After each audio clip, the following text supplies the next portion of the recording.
আজকে আমরা দেখব কিভাবে ডাব্লিউ সেন্ডার ম্যাক্স অ্যাপটি সেট আপ করবেন এবং বাল্ক এসএমএস পাঠাবেন। সো আমরা শুরু করছি। সো প্রথমে আমরা ডাব্লিউ সেন্ডার ম্যাক্স অ্যাপটি ওপেন করব। ওপেন করার পরে একটু লোডিং নেবে এবং আমরা এরকম একটা ইন্টারফেস দেখতে পাবো এবং এখান থেকে আমরা চলে যাব অ্যাকাউন্টে ক্লিক করার পরে এখানে আমরা অ্যাড অ্যাকাউন্টে ক্লিক করব। দেন এখানে আমরা আমাদের অ্যাকাউন্টের নাম দিব, অর্থাৎ আপনি যেই নামে অ্যাকাউন্ট খুলতে চান সেই নামটি দিবেন। আমি মেটিবাইট নামে একটা অ্যাকাউন্ট খুলতে চাচ্ছি, তাই মেটিবাইট নাম দিচ্ছি। দেন এই যে অ্যাড বাটনে ক্লিক করব এবং ওকে করে দিব।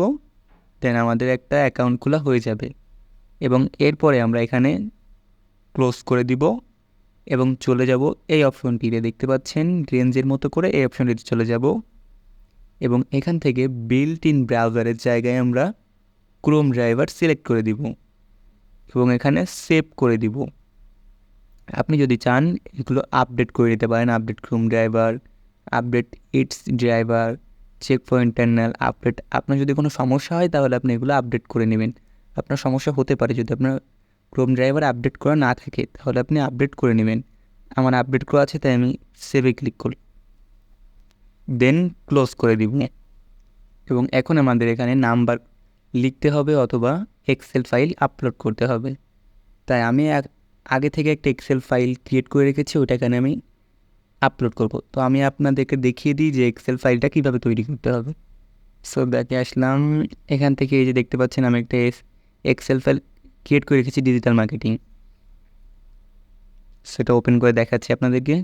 সো এটা কাজ হচ্ছে প্রথমে আমরা নাম্বার দিব, দেখেন এটা কিন্তু নাম্বার, ঠিক আছে। নাম্বার এখানে লিখলে এখানে এরকম হয়ে যাবে। নাম্বারের আগে অবশ্যই +880 দিবেন, অর্থাৎ কান্ট্রি কোড।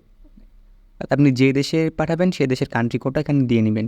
সো প্রথমে লিখবেন নাম্বার, পরে নাম। তাই এখানে নাম্বার লিখেছি আমি, এবং নাম না লিখলেও কোনো সমস্যা নেই, তাই আমি নাম লিখি নাই। এবং কোথাও কোনো গ্যাপ রাখবেন না, এই যে মাঝখানে কোনো গ্যাপ রাখবেন না। তো এইখানে একটা নাম্বার লিখলেন আর উপরে একটা গ্যাপ থাকলো, এরকম করবেন না, যাতে কোনো গ্যাপ না থাকে। বুঝতে পারছেন? কোনো গ্যাপ রাখা যাবে না, এই টু জেড থাকতে হবে এরকম। এক্সেল ফাইলটা যে এরকম ক্রিয়েট করবেন, প্রথমে নাম্বার এবং পরে নাম। সো এটা আমি ক্লোজ করলাম। হ্যাঁ, ডোন্ট সেভ নিকাল। এখন আমি ডাব্লিউ সেন্ডার ম্যাক্সে চলে যাচ্ছি এবং এখান থেকে আপলোড এক্সেলে ক্লিক করব।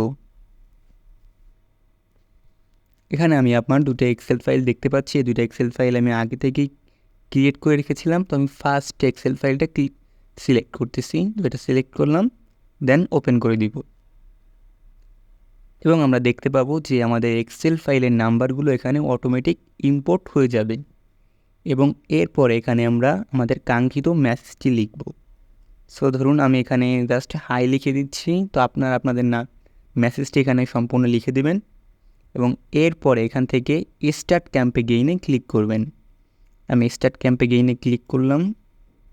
এরপর এখানে ক্যাম্পে গেইনের নাম চাইবে, সেগুলি স্কিপ করে আপনি স্টার্ট নাও বাটনে ক্লিক করবেন এবং এরপরে ক্লিক করবেন ক্লিক টু ইনটিয়াটেড। এখানে ক্লিক করলে আপনাকে নিয়ে যাবে গুগল ক্রোম ব্রাউজার হোয়াটসঅ্যাপে।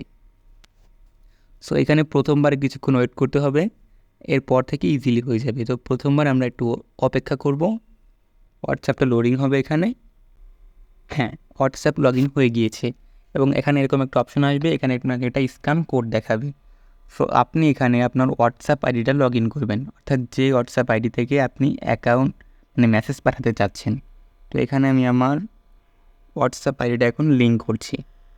দেখতে পাচ্ছেন এখানে আমার হোয়াটসঅ্যাপ আইডিটা লিঙ্ক হয়ে যাচ্ছে। লিঙ্ক হতে কিছুক্ষণ সময় লাগবে। হ্যাঁ, প্রথমবারই সময়টা লাগবে। হ্যাঁ, দেখতে পাচ্ছেন যে এখানে লিঙ্কটা হয়ে গেছে।